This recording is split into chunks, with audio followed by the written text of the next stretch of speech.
It's Valentine's Day. Chocolates wrapped in cute DIY packages, sweet confessions of love. She has everything ready. Tomorrow she's finally going to confess to Hyunwoo after crushing on him for 2 years. But of course, just when she's made up her mind, the manager decides today's the perfect day for a team dinner. Of all days, he just has to pick today. She was going to give Hyunwoo the chocolates after work, but now she's stuck here drinking with everyone instead. The manager frowns at his soju, sniffs it, asks if someone put chocolate in it. She wishes someone had put something in hers too. She sighs. She's been waiting for this. She remembers the first time Hyunwoo said her name was cute. She thought about it every night for a week. She knew she had to confess eventually, but she kept putting it off. And now that she's finally ready, the manager just has to ruin it with his timing. She's already annoyed when he suddenly turns to her and asks if she's seeing anyone. She says no. He asks how old she is. Isn't she in her late 20s? She says she's 27. He stares like she just told him she's secretly 80. What, seriously?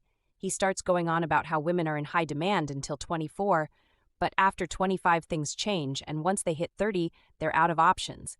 She already knows where this is going. The others start whispering about how women should settle down early, have kids before 30, heaven forbid they wait too long. She sighs, drinks her soju. If she says anything, he's just going to go on for another hour. She should be the bigger person. Let it go. Just let it go. She looks at Hyunwoo. He's laughing at something someone said. She hopes she still gets a chance to confess today. Hyunwoo interrupts the manager by saying marriage doesn't have to be a priority for someone who's 27, and that, in fact, it's still quite young since most couples wait until after 30. And Dajung, watching him, thinks he's her hero.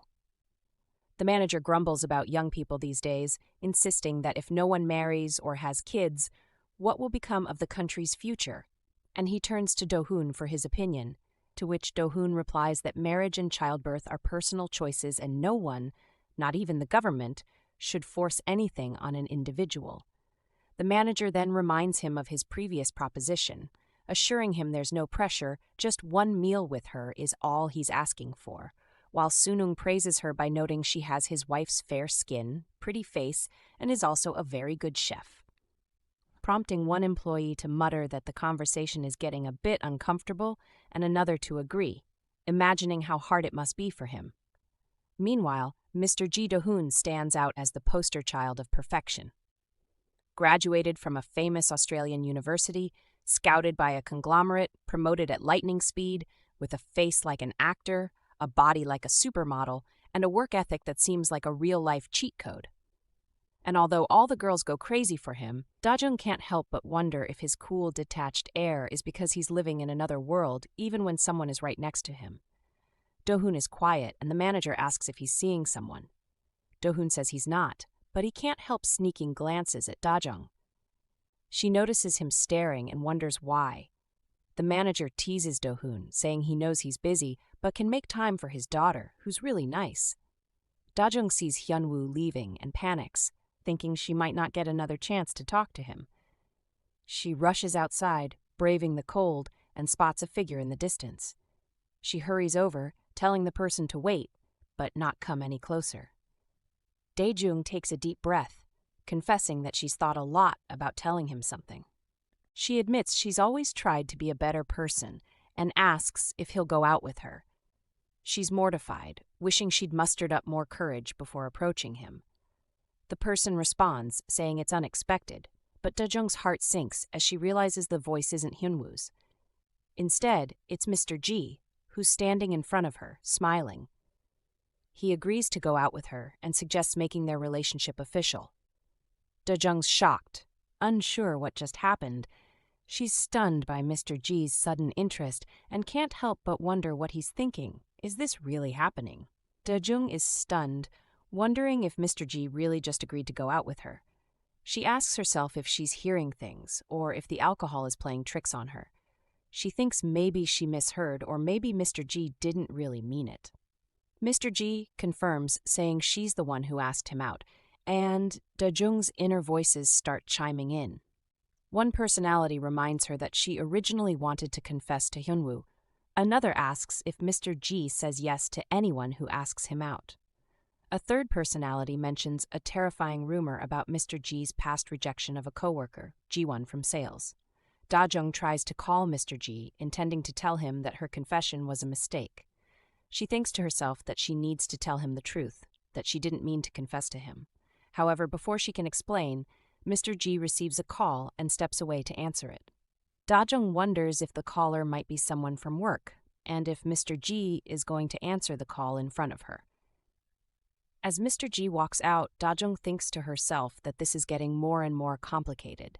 Hyunwoo appears, congratulating Dajung and Mr. G on their apparent relationship. He jokes that it's great to see another office couple, and they look perfect together.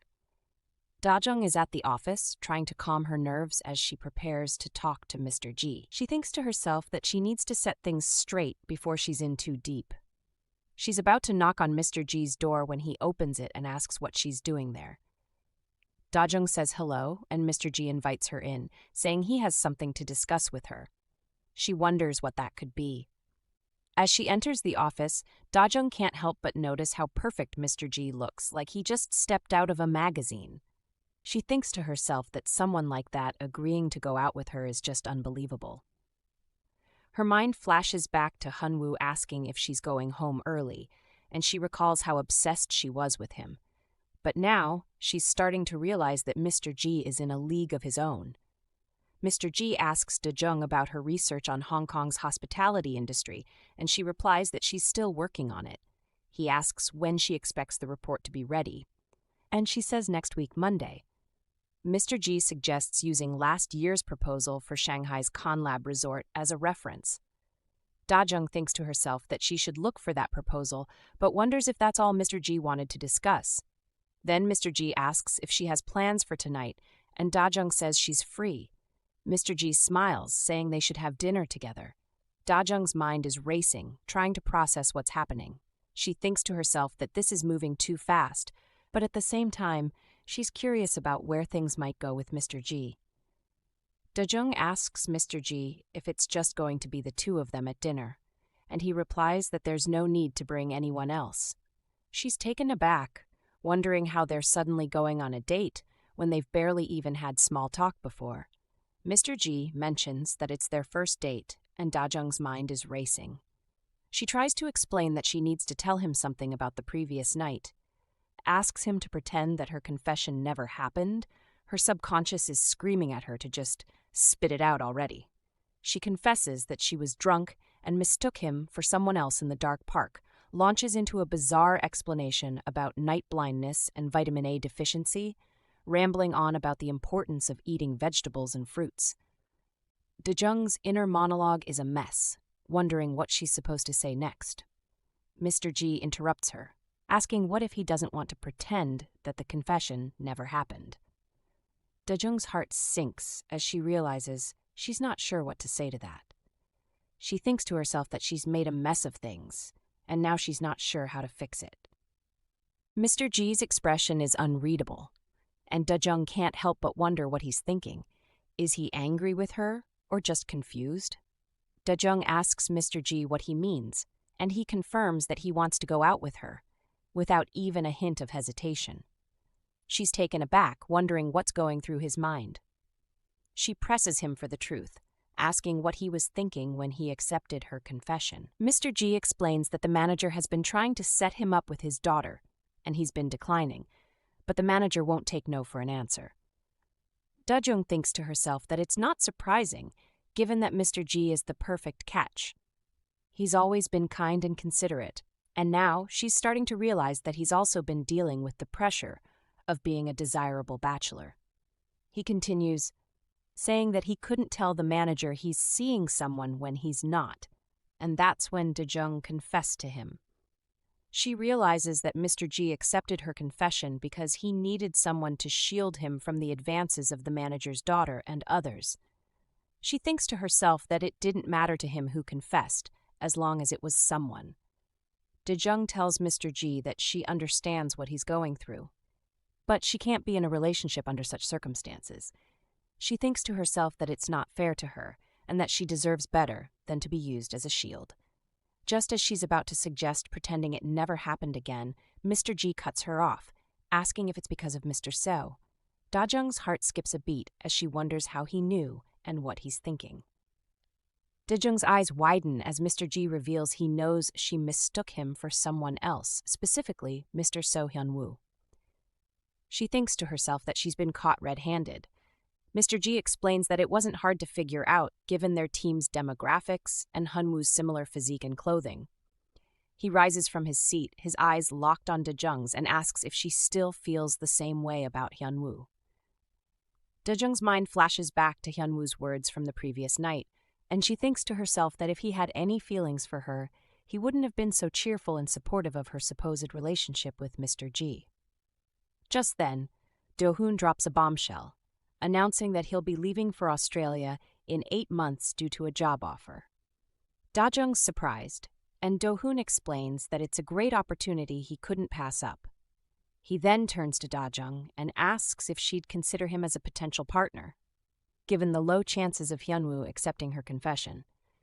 He offers her a deal, promising to give her anything she wants in return for her consideration. Dajung's taken aback, but she quickly composes herself and exits the room, thinking to herself that she's successfully taken back her confession. As she walks out, she's greeted by her coworkers, and she can't help but feel a sense of relief wash over her. The conversation went smoother than she expected, and she's grateful to have dodged a potentially awkward situation. Dajung recalls Dohoon's words of wisdom, suggesting they pretend nothing happened, just like she wanted. She thinks to herself that she's grateful the awkwardness is behind her, and Mr. G doesn't seem like the type to hold grudges. With that drama settled, Dajung's mind shifts back to Hyunwoo, the one she's really interested in. She asks a colleague if she knows where Hyunwoo is, and learns he's supposedly in the supply room. Dajung thinks to herself that she needs to be honest with Hyunwoo about what happened the night before. Maybe, just maybe, he'll surprise her and reveal he has feelings for her too. She takes a deep breath, preparing herself for the conversation, and heads to the supply room. As she approaches, she calls out, asking if that's Hyunwoo, and her heart sinks as she sees him locking lips with another woman. Dajung's eyes widen as she realizes the woman kissing Hyunwoo is none other than Se-ah, her university acquaintance and coworker. She asks herself why Se-ah is with Hyunwoo, feeling a pang of betrayal. Dajung recalls a past conversation with Se-ah, where she asked if Dajung was in love with Hyunwoo. Se-ah had reassured her that Hyunwoo would definitely like her, even offering to support Dajung in her pursuit of him. Dajung thinks to herself that Se-ah's words were nothing but a lie, and now she's stabbing her in the back.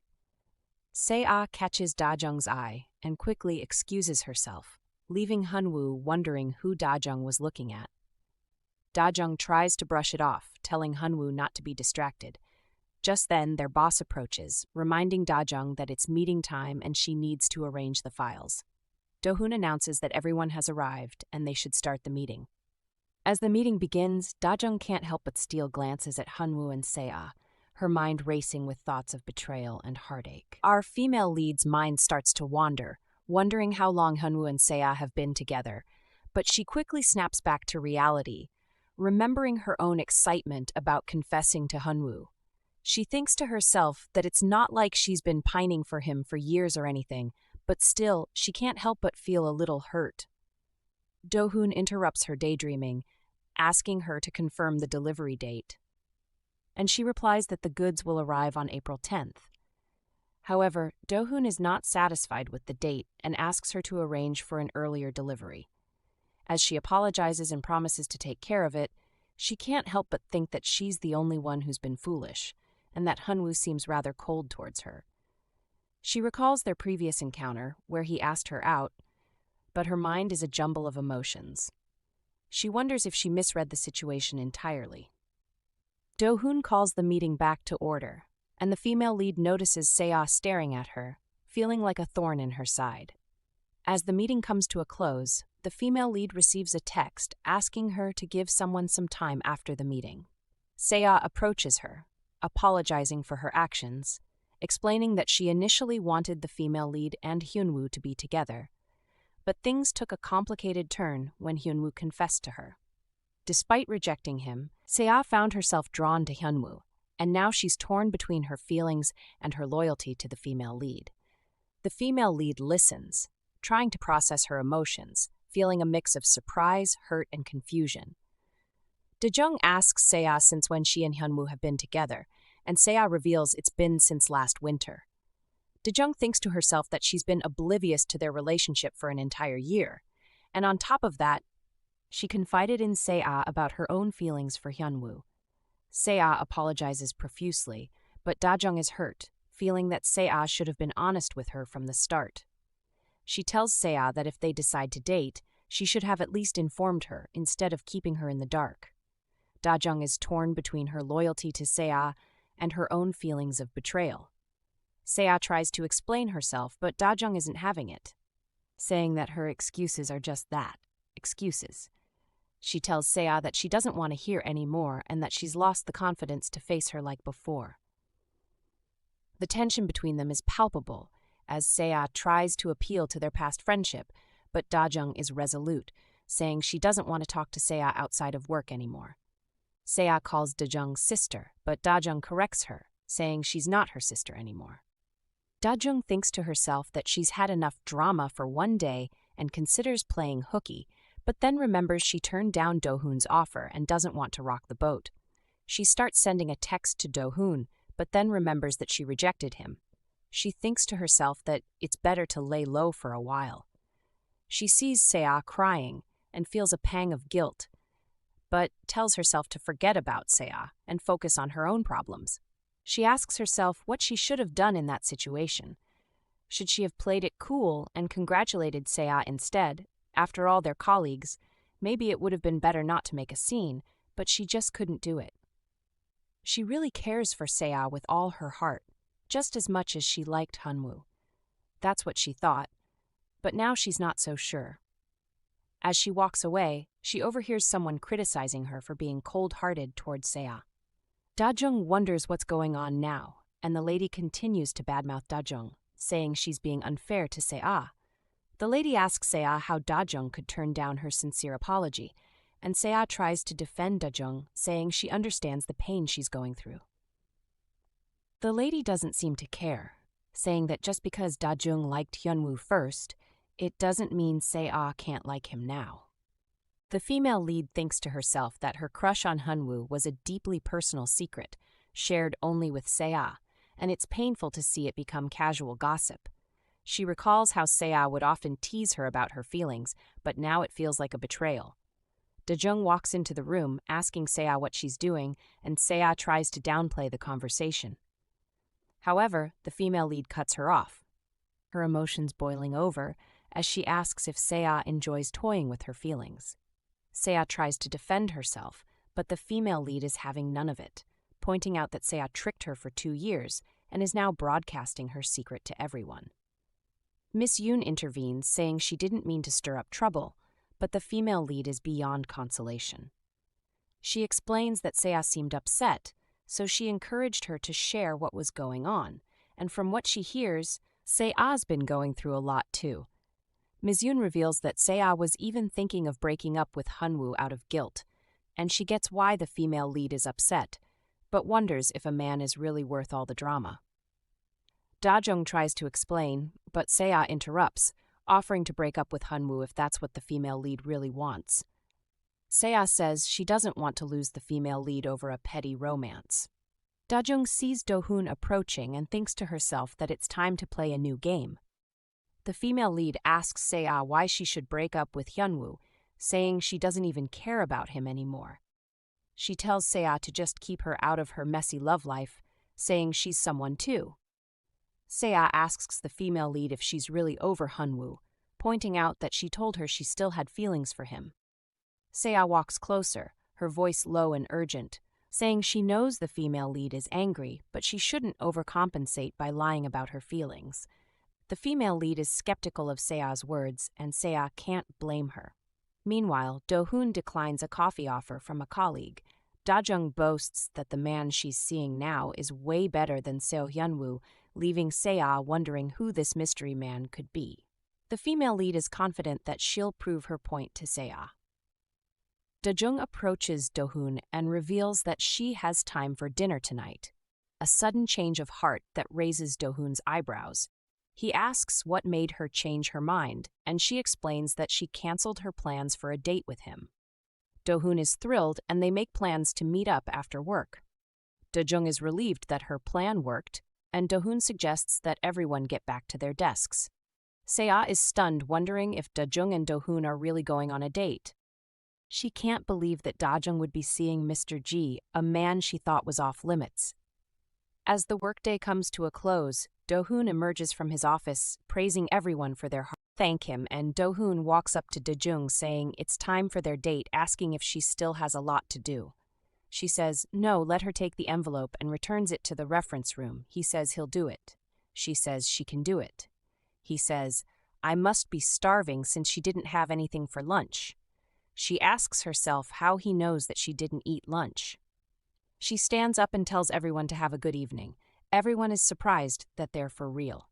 One of them asks if he saw him worrying about her not having lunch. Was that kind and caring man the same Mr. Ji that she knows?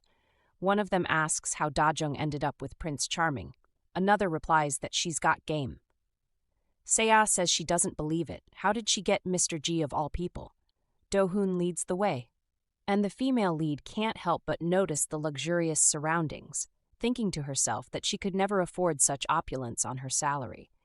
She compliments Dohoon's car, and he explains that it's a company perk, along with housing. The female lead is impressed, realizing that Dohoon's contributions to the company must be substantial. She can't help but think that he's the epitome of perfection. A young team leader at a major conglomerate with a house and a car. As he opens the car door for her, she asks if they're really going to do this, and he assures her they are, saying, of course, did she think he was joking? She thinks to herself that even though they're faking it, they still need to make it look like they're for real. There's so much to discuss with him. Maybe they could talk about how they're going to go about this. She asks herself, what's that cologne? It smells nice. He asks her what she likes. She asks what? He says he means for dinner. She says she's not too picky. He asks if she likes sushi. She says yes, she can't live without it. She thinks to herself that she sounded a bit too desperate. He says there's a place called Songhak nearby and says they should go there. She asks what? She thinks to herself that she knows the place. It's a super famous high-end Japanese restaurant. No, it would hurt to have to pay for it, but she wouldn't feel right having him pay either. She's torn between not wanting to pay for it herself and not feeling right about letting Dohoon foot the bill. She suggests they skip sushi for now and go to a restaurant she frequents instead, a cozy little place famous in her neighborhood. Dohoon agrees, asking her to show him the way. As they stand in front of the restaurant, he wonders what makes this place so famous. She invites him in, and he asks if she's a regular there. She confirms, sharing that she used to come here with her family often, raving about the insanely good food and extensive menu. He teases about the menu being too big, but she promises he won't be disappointed. As she gets up to order, she tells him to take his time. Dohoon is surprised by the unusual menu options, wondering if gizzards and chicken feet are even edible. She stands up to get them some water, telling him to take his time. He says okay. Dajung greets Aunt Sunja, who asks if she came with her sisters. Dajung explains she's with someone else today, and Aunt Sunja's eyes light up, asking if she means the handsome young man. Dajung clarifies that he's just her superior from work, but Aunt Sunja is disappointed, saying what a shame, he's so attractive. Aunt Sunja jokes that she thought her mother's dreams had finally come true. Later, Dajung says she'll make all the food she wants tonight. She just needs to focus on drinking. The female lead asks what. She says she knows how it goes.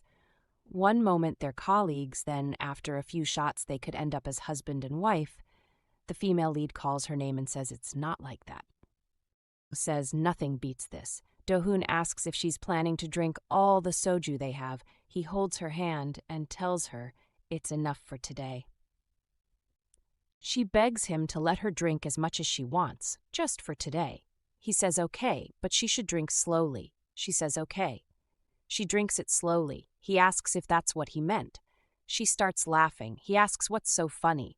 She says it's nothing, just the fact that he's scolding her right now. He says okay, but that's enough for her and warns her not to get drunk like that with other people. She says okay. She asks if he doesn't know why. He asks why what? She says why she suddenly changed her mind about all this. He says he figured something had happened to her, but what matters to him is the end result, not the reason behind it. She thinks to herself that she still doesn't know if he's been considerate or just logical, but at least she knows he's not the one telling people the truth about this. He reassures her that if talking about it makes her uncomfortable, she doesn't have to discuss it. She reveals that she was furious, feeling betrayed by her friends treating her like a fool behind her back. She wanted to prove to them that she's not someone to be taken lightly, capable of dating a decent man. She desires a relationship that's like something out of a movie, with him as the leading man. She reminds him that he also needed a girlfriend to quiet the rumors, and asks if his proposal from that morning is still valid. She suggests they become an official couple starting today. She breaks down in tears, apologizing and saying she doesn't know what's gotten into her. She hates people who cry when they're drunk, but she's been holding it in all day. Since seeing Hyunwoo and Seo together, she's wanted to cry but didn't want to seem pitiful.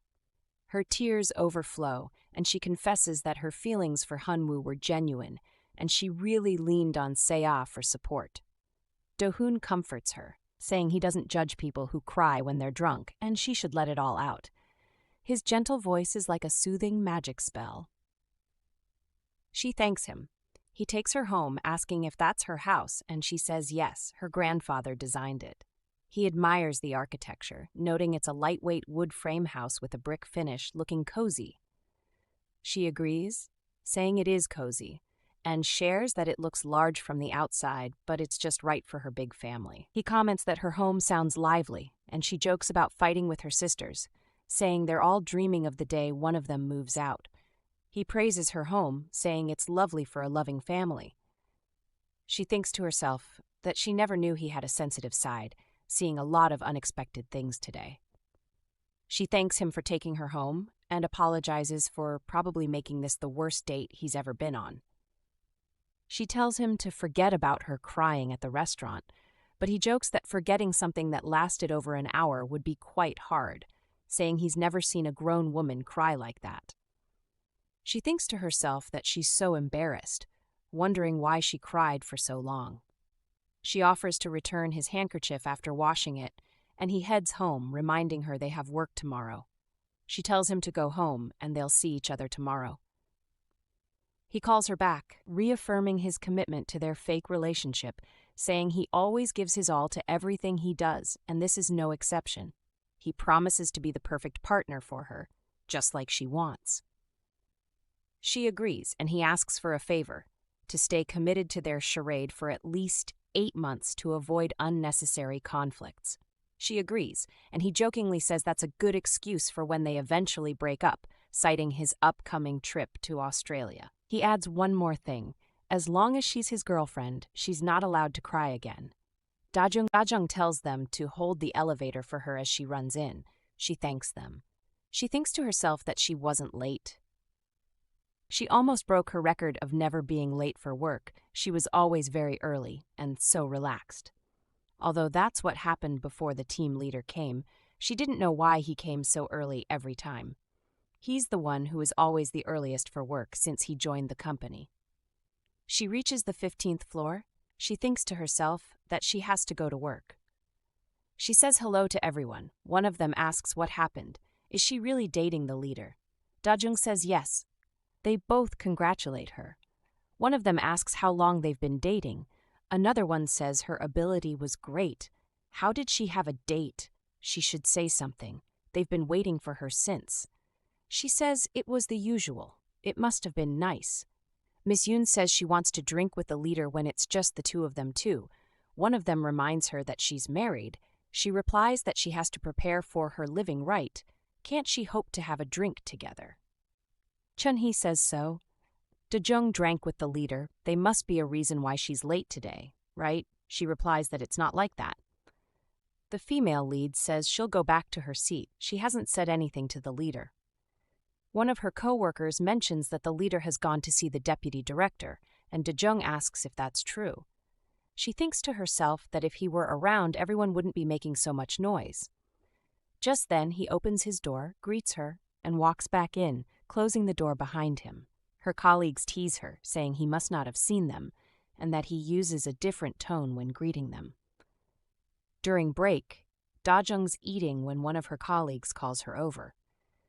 She thinks to herself that she knew they'd come as expected. They start asking her questions about her supposed relationship with the leader, like where they go on dates and if he's really rich. Dajung tries to brush them off, saying she has a lot of work to do and excuses herself. Her colleagues ask her to stay, suggesting they grab a drink at a cafe later, but Dajung declines, thinking to herself that it's exhausting being in the spotlight. She walks over to the vending machine, presses the button, but nothing comes out. Hyunwoo walks up to her, teasing her that the machine won't work if she just tells it once, and offers to help. He gives her the soda, and as she turns to leave, he congratulates her on dating the leader. He jokes that he thought about having a secret relationship too, but was surprised she publicized it. She thinks to herself that Hyunwoo is treating her as usual, which she likes, but she's also aware of his relationship with Se-ah and wonders why he's pretending not to know anything. She's curious about Se-ah's intentions, especially after seeing her propose to manager Yoon so easily. He says when he saw Dajung confessing with the leader, he didn't expect that because she doesn't seem to care about others. He was shocked. She asks why he was shocked. He says that Dohoon walks in. Dohoon walks in and says there she is. She asks if he's been looking for her. He says yes, he has some urgent issues to discuss with her. She asks herself why does she feel like she was caught cheating. He says he's sorry to interrupt, but if it's not too important, he'll need her to come with him. Hyunwoo asks if it really matters if what he was saying was important or not. Also, he's curious about what these urgent issues are. She asks Dohoon which issues he's talking about. If he feels uncomfortable there, shall they go to his office? He tells her to follow him. She asks herself if she did something wrong. She asks him what he wants to talk about. He asks how her research on the Hong Kong resort is going. She says she's almost done. She just needs to work on the budget proposal. He asks when does he think the report will be ready. She says she'll turn it in by Monday morning. He says okay then. She thinks to herself that it was already discussed at the last meeting. Is that really all he had to ask? He asks what's with the can of Coke. He thought she didn't like soft drinks. She says she just needed something refreshing. He asks if she's feeling unwell, and she attributes her discomfort to eating too fast, saying she's all right now. He advises her to check if her condition worsens and expresses concern for her well-being. She thanks him, and he shares that he's going on a business trip to visit their factories in another city, returning tomorrow but tied up in meetings for the rest of the day. Dajung wonders why he's sharing his schedule with her. She wishes him a safe trip and success with his busy schedule, and he thanks her. As she prepares to leave, he tells her to go ahead. She thinks to herself that the conversation was awkward, wondering how he knew she didn't like soft drinks. He reflects on the need to keep calm, reminding himself that they have 8 months left to maintain their charade. Hyunwoo calls Se-ah, expressing his confusion about her story, which he finds inconsistent. Se-ah accuses him of trying to take advantage of the situation, and the conversation ends abruptly. Hyunwoo tries calling her again, saying he thought he knew her better, but now he's unsure what to believe. He says he used to think that he knew her better than anyone else, but he didn't have a clue. He doesn't know which part of her story to believe in anymore.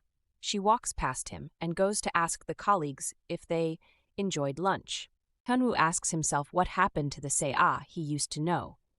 In the office, a lady asks Dajung what she plans to do after work, and Dajung replies that she doesn't have any meetings, so she'll head home. The female lead asks herself what's wrong, noting that she's never asked Dajung like this before. The lady asks Dajung if she won't be going out with the leader on Friday, and Dajung replies yes. The lady then invites Dajung to eat pasta and go shopping with her. Dajung thinks to herself that it's no surprise given the constant questions she's faced all day. She blames the leader for her situation, dreading the prospect of socializing with her coworkers and facing more questions. The female lead intervenes, citing an important business matter, and the lady leaves. Dajung thinks to herself that the leader hasn't come back yet and it's almost time to get off work. She wonders if he's tired from work, considering his mood yesterday. She starts typing a message but deletes it, reminding herself she's not his real girlfriend. Her phone vibrates and she receives a text from Se-ah asking to talk to her after work. Dajung asks herself why everyone wants to see her after work and replies that she doesn't have anything to say to Se-ah. She thinks to herself that she's sure Se-ah will make brazen-faced excuses, even though she doesn't feel any better. Her phone vibrates again, and she tells herself to ignore it. She focuses on finishing the report about the resort in Hong Kong, confirming its importance since the leader reviewed it twice. With everyone gone, Dajung prepares to head home. Dajung steps into the elevator and finds Hyunwoo inside. He asks if she's just getting off work, suggesting she should come in. She catches a whiff of tobacco and thinks to herself that he must have smoked on the rooftop, a habit she's familiar with from her 2 years of liking him. Noticing his less-than-stellar expression, she wonders if he argued with Se-ah, but tells herself not to get involved. Hyunwoo asks Dajung what she likes about Dohoon, his tone sounding sarcastic to her ears. She responds, saying the leader is excellent, and Hyunwoo comments that she seems to like good-looking people, adding that no one has ever called Dohoon ugly. He gestures for her to exit the elevator first, following closely behind. Dajung wonders what he's implying. As they step outside, she realizes it's raining and she forgot her umbrella, thinking she'll get soaked. Hyunwoo offers his umbrella and asks if she takes the bus, offering to walk her to the bus station. Dajung declines, saying the rain isn't heavy and she can just make a run for it. Hyunwoo takes her hand, telling her to go with him, worrying that she might catch a cold. Dajung thinks to herself that Hyunwoo is always friendly and considerate, but now his actions feel different. Just then, Dohoon appears, telling Hyunwoo to take his hands off Dajung. Dajung asks Dohoon what's going on, and he says he's there to pick her up. She mentions that everyone is watching, and Dohoon replies that he wants them to see. Dohoon says they should let them watch, opening the car door for Dajung. As she gets in, she sees Hyunwoo standing outside. Dohoon explains that he came to take her home because it started raining, not wanting to let his girlfriend walk in the bad weather. Dajung thinks to herself that she never knew he cared about what others thought of him. He asks if she was headed home, and she confirms. She thinks to herself that he seems to like classical music, noticing the type of music playing in the car. Dohoon invites her to dinner at the Japanese restaurant they discussed earlier. Dajung asks herself, "Dinner again?" She asks him if he means songhak, knowing it's pricey, and he says she knows she won't have to spend a penny, so she shouldn't worry. Dajung thinks to herself that even if she's not paying for it, receiving such an expensive meal is still burdensome. He says he's just always wanted to try it. He's been wanting to go for quite a while, but he couldn't go by himself, so he should please accompany him. She asks herself how she can say no to that face.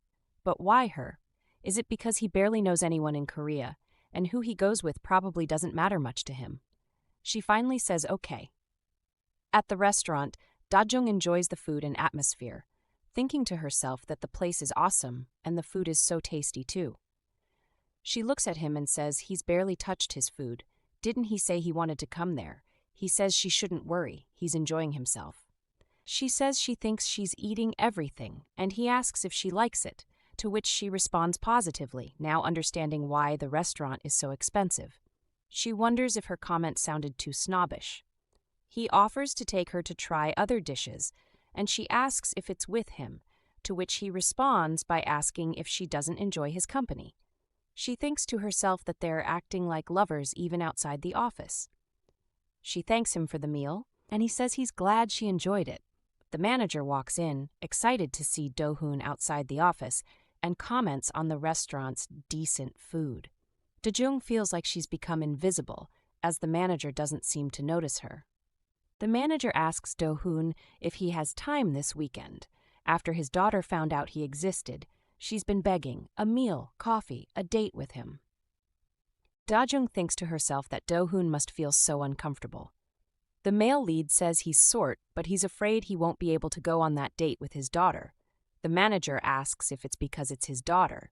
She shouldn't be shy. The male lead says it's not because of him, but because of his girlfriend. The manager asks what. He repeats himself. The manager says that was quick, but then again, he knew girls would be lining up for him. It turns out that their manager hasn't heard the news yet. The manager asks who the lucky girl is. She must be much prettier and more talented than his daughter. Dohoon says she is pretty and talented. The manager says he's not sure who she is, but she just won the lottery, as far as he's concerned. Then he looks at Dajung and says he didn't see her there. She says she's been standing there all along. The manager apologizes and says he's a bit drunk now. Who did she come here with? She replies and says Mr. G. The manager asks if it's just both of them. She says yes. He says wait. She cuts him off and says she's the lottery winner he mentioned just now. Dohoon tells him to enjoy his evening and they leave. Dajung asks if he saw the manager's face. He asks how could anyone miss it. She wishes she had taken a photo of the manager's confused expression, finding it hilarious. Dohoon asks if it's really that funny, and she says yes, feeling a little sorry for the manager. She's still in shock about being Dohoon's girlfriend. He asks what's so shocking about that. She says, to be honest, they really don't go well together. Does he think even though her teammates haven't said anything, she knows deep inside they think that she doesn't deserve him? He asks if she knows why he asked her to play his girlfriend in the first place. She asks if it isn't because she confessed to him first. He says she's wrong. She asks him the reason. He says it's just that it had to be her. Dajung's mind goes blank as she's lost in thought, the sound of her heartbeat all she can hear. At a moment like this, she wouldn't mind being kissed, but her phone starts ringing, breaking the spell. It's Sojung, asking where she is and reminding her it's buy 2 get 1 free day at Hoshok's Fried Chicken. Dajung remembers and Sojung tells her they ordered 20 minutes ago and she should hurry back home. Dajung thinks to herself that she's had enough and considers moving out to get away from her family. She tells Dohoon she needs to leave, citing her family's request, and he asks if there's an emergency. She downplays the situation, and he teases her about the urgency of fried chicken. Dajung returns home to find her family waiting, and her sister Ajung scolds her for coming home late, warning her about the dangers of being kidnapped. Sojung defends Dajung, saying she's strong enough to fight off any attackers. Their grandmother, Jang Gil-soon, comments on Dajung's outfit, worrying she'll catch pneumonia. Dajung responds, saying she's not naked, and Park Bong-hae chimes in, agreeing she should dress warmly. Dajung declines the fried chicken, saying she already had dinner, and Sojung asks who she had sushi with. Dajung avoids answering, saying it was just a friend, and Sojung teases her about her attitude. Dajung heads to her room, recalling Dohoon's words and wondering what he meant by saying it had to be her. She questions why he chose her, considering they've only worked together for a year and there's nothing special between them. Her different personalities offer various interpretations, ranging from him taking advantage of her vulnerability to having a crush on her. Dajung tells herself to stop being crazy, acknowledging she's not exceptional in any way. She looks outside, noticing the rain. And after a week of dating Dohoon, a lady approaches her, asking if she went on a date with Mr. G yesterday. She now understands why people keep office romances a secret, as she's already tired of the gossip. A colleague asks how long she's been dating Dohoon, and she replies that it's been less than a month. The colleague teases her, saying they're in the puppy love stage, and Dajung plays along. Another colleague comments on Dohoon's changed behavior, saying he seems nicer, and even smiles more often. Dajung agrees, and the conversation turns to the power of love. One colleague asks a provocative question, inquiring about the level of intimacy between Dajung and Dohoon. Dajung is taken aback, spitting out her drink in surprise. A colleague hands her a napkin. The who asked the question apologizes for being too personal. Dajung asks herself what kind of question that was. The lady apologizes again, and another colleague chimes in, saying that young people these days don't count bases, and they're both adults who know what they want. Dajung confirms that they're not even holding hands. Miss Yoon shares her own insights, saying that a man of Dohoon's age wouldn't be shy and advises Dajung to enjoy it while it lasts. She jokingly says she's jealous, knowing Dohoon has a nice physique, mentioning she would know better than any of them. Dajung thinks to herself that she doesn't like the topic at all. The lady tells her to spill the beans, asking if she remembers the company track meet last year. She should have seen Dohoon run around with that tight shirt on. Another lady says that's why they're all looking forward to this year's track meet. The third lady says she wishes he didn't have to hide all the goodness under a suit all the time. Ms. Yoon says he's actually a good sportsman. He won every match that day. The other lady agrees, saying, "That's right." That was how the planning team won the tournament. Dajung thinks to herself that she was too busy watching Hyunwoo at the company track meet to notice Dohoon.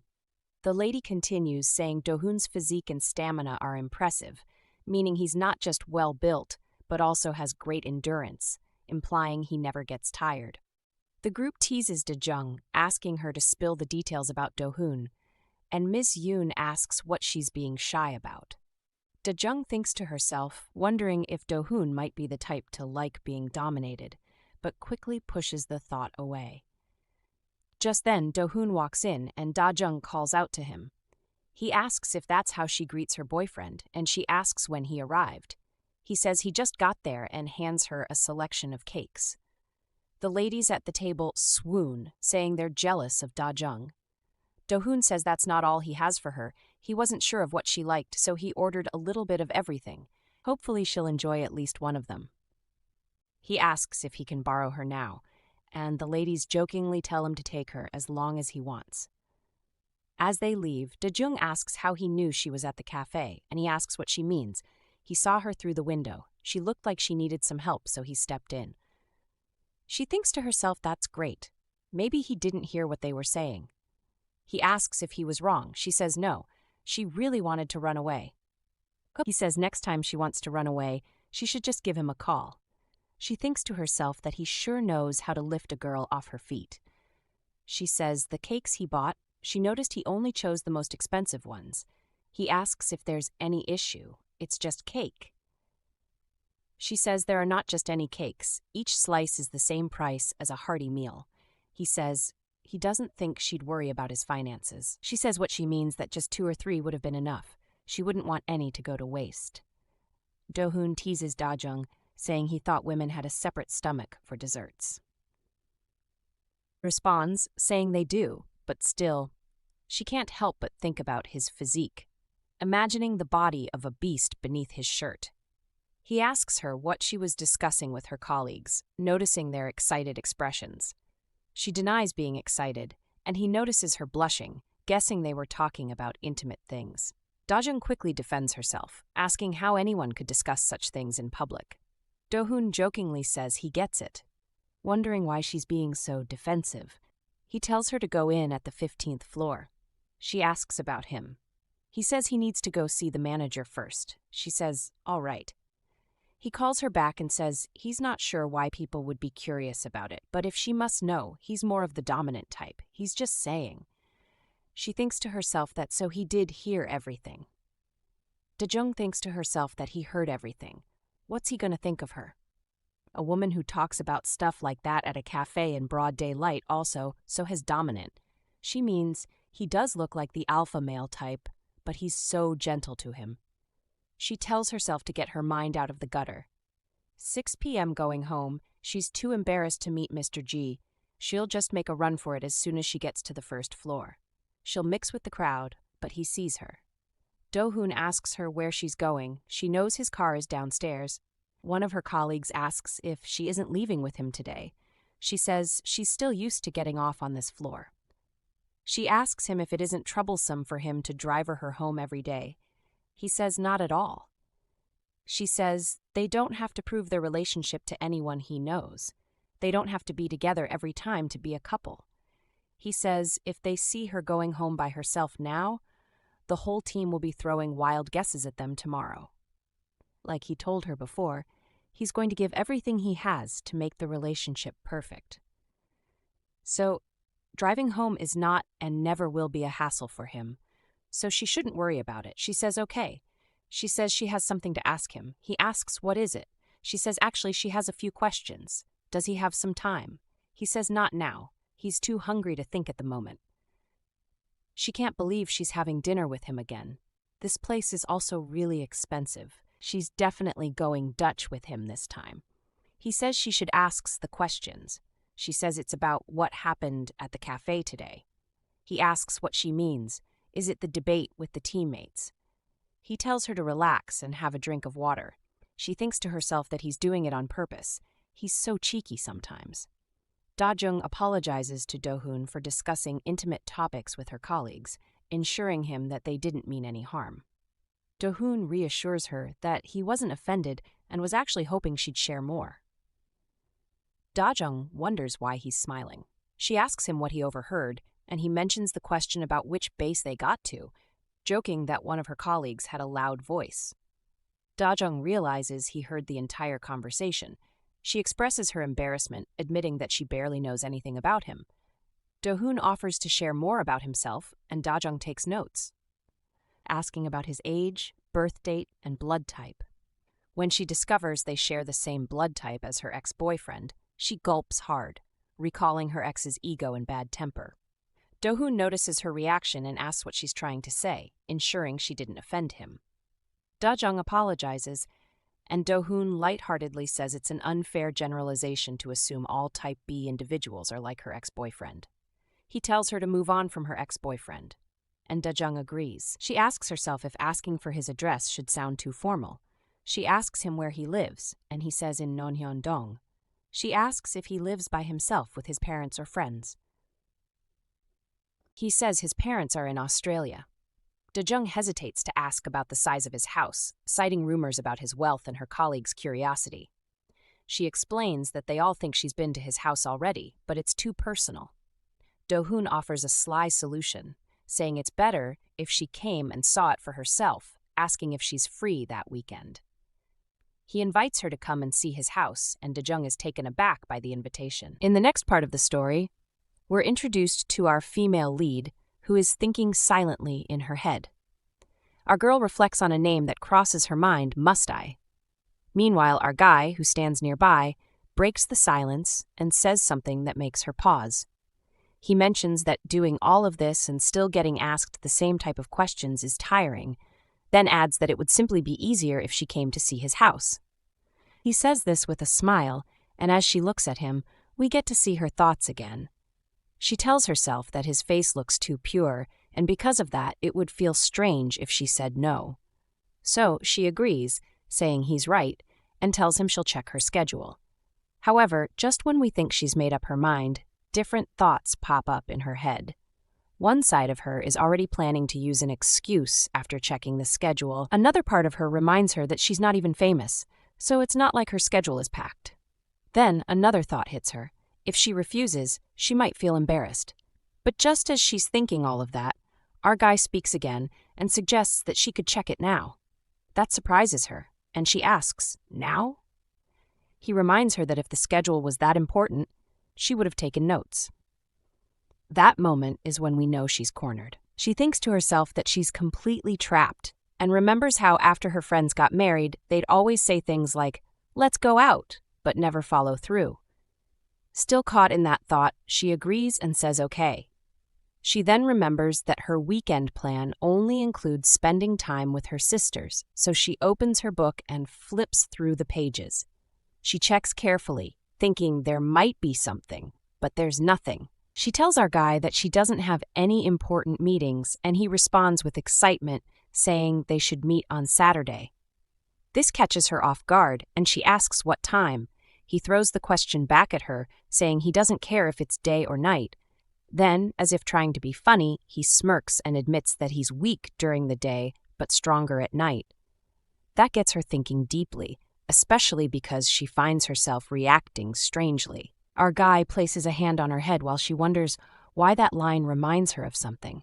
She then answers that daytime would be better, and suggests they meet at 4 p.m. Right after saying that, she changes her mind and says 3 p.m. is better. He agrees to the new time. But it doesn't stop there. As he drinks his water, she begins to overthink again. She wonders if meeting at 4 would mean staying for dinner. She worries that visiting his house and sharing a meal might be too serious, and tells herself to stay calm. Just then, he interrupts her thoughts by asking if she takes notes. She replies with confusion, and he reminds her that she just mentioned an important meeting. We're shocked to see her blush at that moment. She thinks to herself that anyone would react the same way, especially when he keeps smiling with that face. She then writes in her schedule book that she's visiting his house. In the next scene, they're both outside together. She tells him she's fine and he doesn't need to take her home. He points out that it's already late and dark.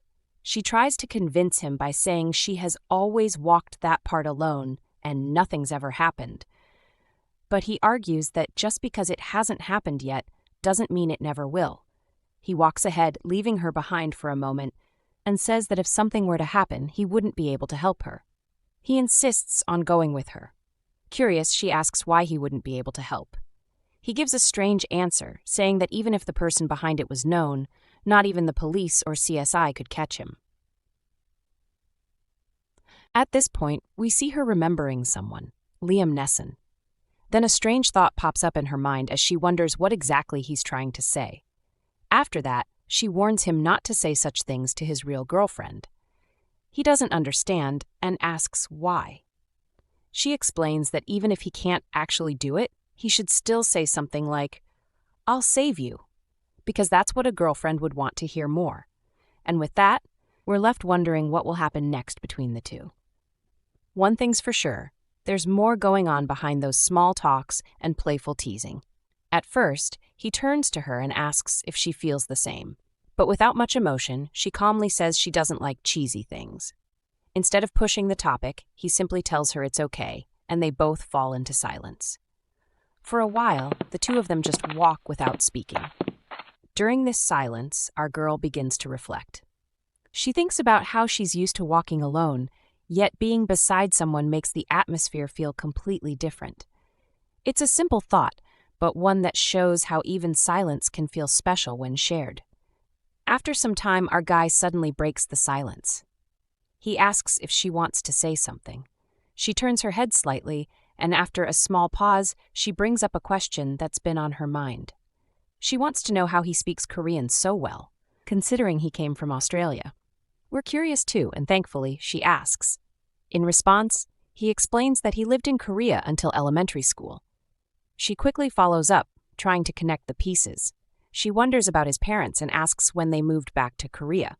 Without much hesitation, he says his dad is busy. This gets her asking about his mom next. Then comes a piece of information we definitely didn't expect.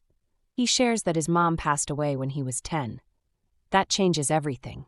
She stops walking and is clearly shocked. She turns to him with a gentle look and quickly says she's sorry. But just when we think the moment might grow heavy, she opens up about herself too. She says her father also passed away when she was little. Back then, she was too young to understand what it really meant. And for a long time, she kept believing he would come back. Her expression softens, and she puts her hand gently on her neck, admitting that she doesn't know much about him either. So she asks if he's curious about her. Our guy, without missing a beat, says everything is already on the CV. But then he adds that he would still like to know more, things like her hobbies, favorite food, places, flowers, music, colors, and themes. She gives her answer. She says she can eat everything. Then she shares that she prefers quiet places, especially the beach during winter. She doesn't like crowded areas because they're too noisy. Her favorite flower is freesia. She listens to soft music and avoids scary movies, but aside from that, she can watch them all. As for colors, her favorite is a sparkling color, the kind that looks like starlight. Our guy looks a bit confused when he hears that, but she doesn't explain further. Instead, she just says there's a reason behind it, and she'll tell him later. Then he asks a question we didn't see coming. He wants to know about her ideal type. She's caught off guard. At first, she reacts with surprise and asks him to repeat it. Then, while raising one finger, she says she doesn't really have an ideal type. However, she's sure about one thing. She could never like someone who always lies and isn't responsible. Our guy quickly responds, teasing that her ex-boyfriend must have been irresponsible and probably had blood type B. She turns her head and says it's wrong to judge people like that. Not everyone with that blood type is like her ex. Still, he keeps talking about it. She sighs and says he's bringing it up again. Then he tells her it's important. When she asks why, he says it's because he's different from that kind of person. Our girl speaks up, asking why he says that. From a distance, our girl overhears some people talking.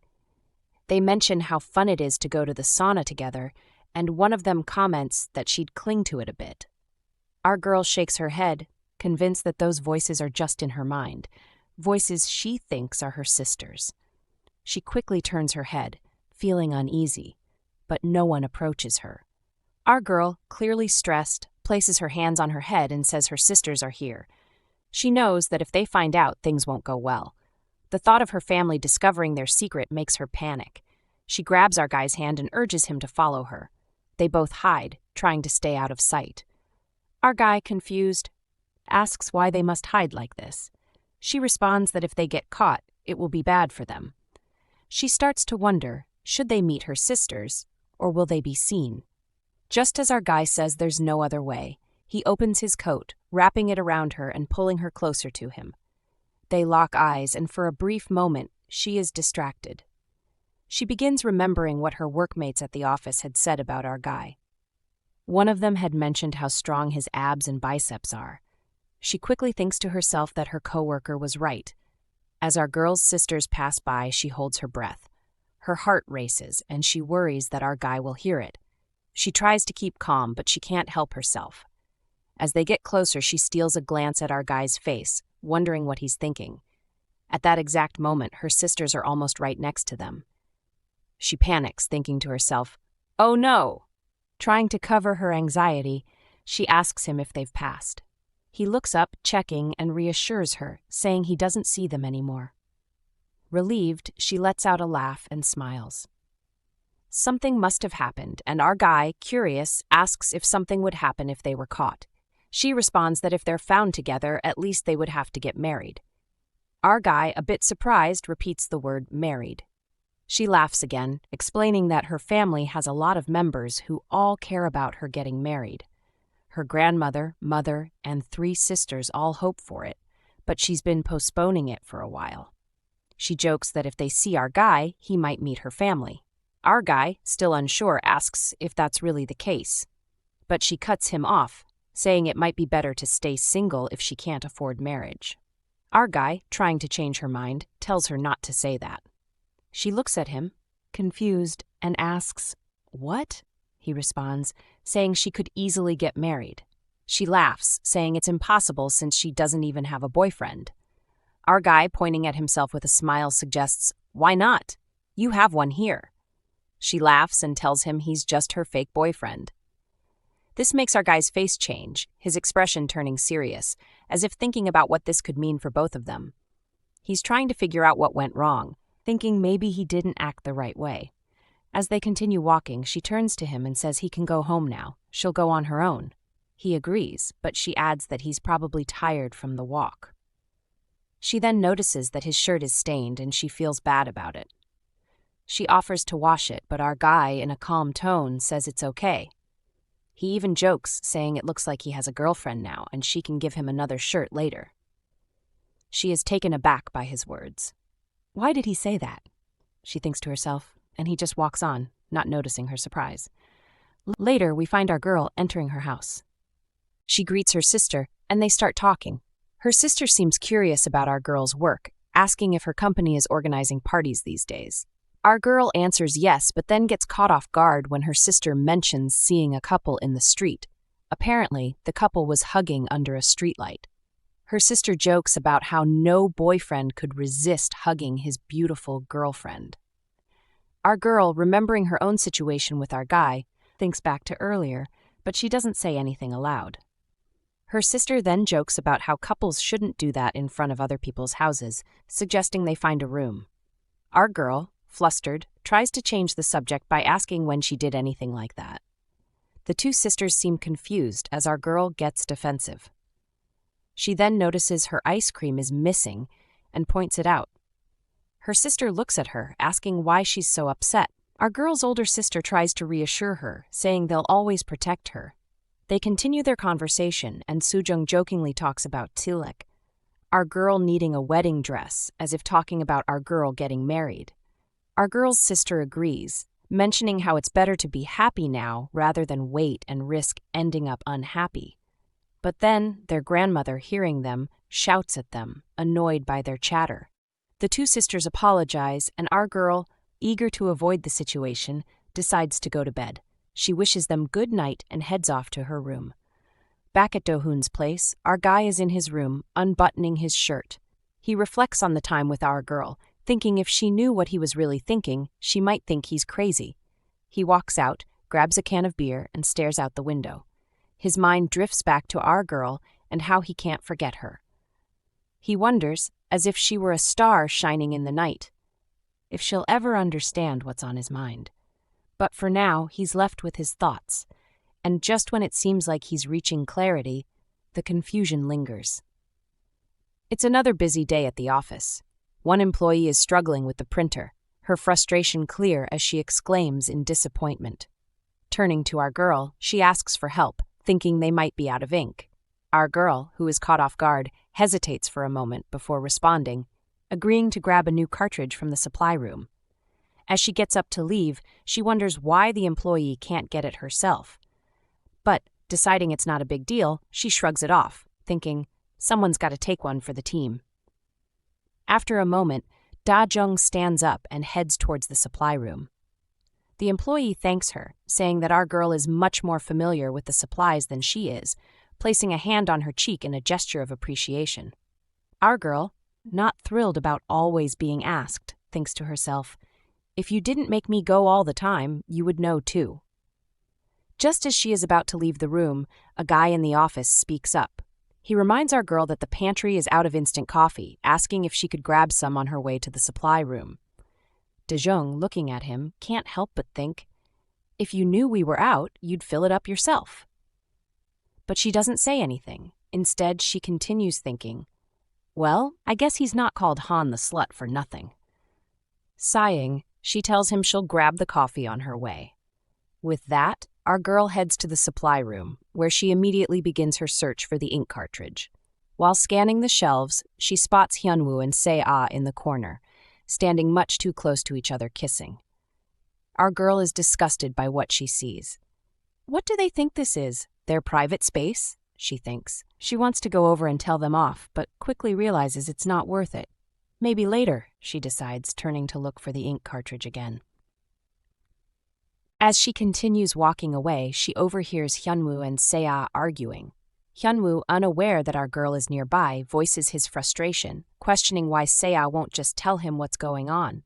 He says she's changed, and he doesn't even know if she's the same Se-ah anymore. Se-ah, clearly upset, snaps back at him, challenging him to admit if he's done anything wrong. She accuses him of not truly loving her for who she is. Our girl, hearing this, feels the tension in the air. I'm not sure what's going on, but it sounds bad, she thinks. She decides it's best to leave before they see her. As our girl is about to leave, Chuni walks by and spots her. Hey, Dajung, she says, making our girl pause. Our girl nervously stutters, trying to play it cool. Chuni then asks if she's coming back from lunch. Our girl, shutting the door to the supply room behind her, tries to cover up, saying she was just getting something from the supplier. Chuni nods and smiles, mentioning how the lunch at the cafeteria was great. Our girl laughs awkwardly, agreeing, though she can't help but think, yeah, it was barely even edible. In the office, Chuni and our girl are sitting on a bench, sipping their coffee. Chuni, noticing how our girl always orders the same drink, comments that she has finally figured out what kind of drinks she likes after working together for 2 years. Our girl, a little amused, explains that it's because she doesn't enjoy soda or coffee. Chuni smiles and asks about our girl's plans for the weekend, mentioning that with the nice weather, she's sure that wherever she and our guy go, it will be fun. Our girl laughs sarcastically, agreeing, but in a way that shows she's not entirely convinced. Chuni continues, saying that the best place to go might be an island where the two of them could get stranded. Our girl laughs again, but this time it's clear she's not taking it seriously. Chuni adds, almost like a piece of advice, that time moves quickly and they should enjoy these moments while they can. Our girl, still unsure, acknowledges this with a quiet, "I guess you're right." Just when things seem calm, the manager walks in. Both Chuni and our girl greet him, but he simply stares at our girl and walks away without a word. Chuni, puzzled, wonders why the manager has been so grumpy lately. Our girl, equally curious, can't understand what's going on. They return to their office, and Dohoon enters, greeting everyone and asking if they enjoyed their lunch. Most reply, yes, but Chuni, unable to hide her dissatisfaction, admits that the lunch was so spicy it was barely edible. There's an awkward silence before our guy, smiling, tells them to get some snacks for the pantry and assures them they can use his card.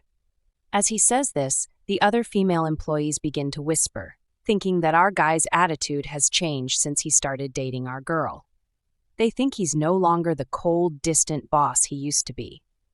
Our guy, still holding his phone, shifts the conversation back to business, suggesting they get started on their afternoon agenda. However, the manager calls his name, making our guy turn and greet him politely. The manager, clearly not in a good mood, comments on our guy's apparent free time and hints that there's no sense of urgency at work. Hyunwoo, not one to stay quiet, chimes in, criticizing our guy's lack of discipline. The manager then adds that this is a workplace, not a cafe, implying that everyone needs to be more focused. Our girl, walking past, realizes that the manager's words are clearly aimed at her, making her feel even more uneasy. The manager then suggests a team-building exercise, a hiking trip. He insists everyone meet in front of the company building at 9 a.m. on Saturday, warning that no one should skip out, especially not for something as trivial as a date. Our girl, already uncomfortable, thinks to herself that the manager is definitely targeting her. But before she can react, our guy quickly steps in and apologizes, explaining that he already has an important appointment that he can't miss that day. In the office, the manager turns to our guy with a stern look, questioning what could be more important than the integrity of the team. Our guy, apologetic but firm, explains that it's a very important appointment he cannot miss. The manager's tone sharpens as he wonders how anyone could consider skipping such an event. But our guy stands his ground, reminding the manager that he has never missed a company event, and had he been informed earlier, he would have rescheduled. He promises that he will be at the next company event. The room falls silent, with our girl watching the exchange. She thinks to herself that no one can change our guy's mind once he's made it up. The manager mutters under his breath, expressing frustration about how our guy's leadership might be the reason for the team's lack of success. Then, he turns to our girl, assuming that she, too, would skip the event. Our girl panics for a moment, realizing that if she attends, she'll never get to see our guy's house. She considers saying no, but fears the manager's wrath. In the end, she reluctantly agrees to attend, hoping to avoid further conflict. Later, our guy stands behind our girl and calls her into his office. Our girl follows, dreading what's to come. As she enters and the door shuts, he leans against his table, looking at her with a serious expression. He asks why she didn't speak up earlier. She responds that she couldn't do that in front of the manager. He suggests it would have been easy to refuse, but our girl counters that the hiking trip was set up to disrupt their plans. He insists that she should have stood her ground to prevent the manager from gaining more control. She raises her head and explains how difficult it is for her. She has to stay in the company after our guy leaves and can't afford to upset the manager. He frowns, questioning why it matters, but our girl insists that she needs to keep the manager happy to secure her position. He doesn't let up, reminding her that giving in now will only lead to more trouble down the road. She sighs, feeling stuck. She can't change her position and doesn't have any power to alter the situation. He, though not offering a solution, acknowledges that it's a tough situation for everyone. In the office, our girl feels the tension rising as our guy confronts her about the way she's been handling things at work. He points out how everyone deals with difficulties but suggests that she shouldn't let her teammates push her around. He tells her that she needs to learn to stand up for herself and speak her mind. Our girl, feeling embarrassed, blushes as she realizes that he might have seen through her. She didn't think anyone would notice, and that thought makes her uncomfortable. She tries to explain herself, saying that it's not just her. Many people hold themselves back, sacrificing their own well-being just to get by. She goes on to tell him that not everyone is as talented as he is, and not all of them have companies lining up to hire them. But he doesn't seem to understand. He asks if she's really making a living by letting people boss her around and do all the tough work. She can't deny it, and for a moment she starts to feel that maybe he's right. He gets closer to her, asking if anyone truly appreciates the hard work she's been putting in. He wonders aloud if she wants to be the person everyone comes to with their problems and work. This strikes a nerve, and our girl, now upset, says she doesn't understand why he's getting so angry. She thinks to herself that she never signed up to be nagged at, especially not when all she's trying to do is be kind. She puts her hand over her chest, trying to reassure herself, and insists that she's fine with everything. She looks at him and with a bit of frustration asks who he thinks he is to judge her. She tells him she's willing to bear the burden, and it's none of his business. In that moment, she blurts out that he's not even her real boyfriend, making her words hit her own ears like a strange echo. He pulls back, almost taken aback, but he insists that if no one points out her mistakes, she'll continue being a fool. Our girl, now more upset, challenges him. She asks what difference it makes to him, and she's quick to add that her choices are hers alone to make. She looks down, feeling a mix of emotions, before lifting her gaze back at him, telling him that even if she seems foolish to him, it hasn't hurt him in any way. She assures him that it never will, and that the way she chooses to live her life is entirely up to her. She bows slightly and tells him that if he'll excuse her, she has to leave. Our girl walks away, closing the door behind her, but not before hearing the whispers from her colleagues. She thinks to herself, "Oops, was I too loud?" As she sits back at her desk, she starts to reflect on her words. She reminds herself that she didn't say anything wrong, but she can't shake the image of his face when she mentioned he wasn't her real boyfriend. She thinks it's strange that such a simple remark has stayed with her, but in the end, she resolves to be more careful in the future. The next day, our girl sits down in the cafeteria at work, her mind still on the argument she had with our guy. She doesn't feel like eating much, so she takes a small amount of food. A colleague sits down beside her, noticing her small portion. She asks why our girl is eating so little, and our girl simply says that she doesn't really want to eat. Her coworker then comments, teasingly, that when you're in love, you don't need to eat much. She says she wishes she could be like our girl. Our girl doesn't respond, but thinks to herself that the comment is far from true. As our girl quietly eats, she can't help but glance at our guy from across the cafeteria. She watches him eat, and a wave of thoughts rushes through her mind. She tells herself she wouldn't care, but she still does. She's unsure of why he's sitting there alone, and she can't stop thinking about him. Then, Chuni, another coworker, walks over and notices our girl's distracted look. Chuni asks if she's made up with our guy yet. Our girl reads her, thinking about the situation, and replies that it's not as simple as it seems. Chuni insists that our girl should fix things with him quickly. She mentions how cold our guy had been in the morning meeting, so cold that it felt like the room was freezing. Another coworker agrees, adding that it's as if our guy is pushing people away, and someone else remarks that our guy isn't as warm as he used to be. Chuni, still speaking, tells our girl that admitting her mistake might be the way to go. She then suggests that a little physical closeness could solve everything, even adding a joke about how men can be won over with the right touch. Our girl, amused but not interested, wonders if Chuni is serious, but she doesn't engage. She thinks about Chuni's advice but shakes it off. She's curious, though, and asks Chuni what skills she's talking about, just to know. Before Chuni can respond, a voice interrupts them. It's Hyunwoo, and he asks if he can sit down with them. Chuni invites him to sit, and he thanks her as he joins the table. As our girl looks at our guy again, she wonders if he notices her watching. She doesn't think so, but she can't stop herself from looking. Hyunwoo, sensing the tension, asks our girl if she's stressed. Chuni, ever the conversationalist, jumps in, explaining that they're discussing how to handle conflicts with lovers. Our girl can't help but roll her eyes inside, knowing that Chuni is being a bit dramatic. Curious, asks Hyunwoo how he would handle a fight with his girlfriend. Hyunwoo laughs and says he'd talk things out, try to resolve the issues, and if the other person doesn't want to talk, maybe it's time to end the relationship. Hyunwoo agrees, offering his thoughts, and Chuni pats him on the back, joking that his advice is perfect. Our girl watches them, finding the conversation both funny and frustrating. But she can't help but let out a sarcastic laugh.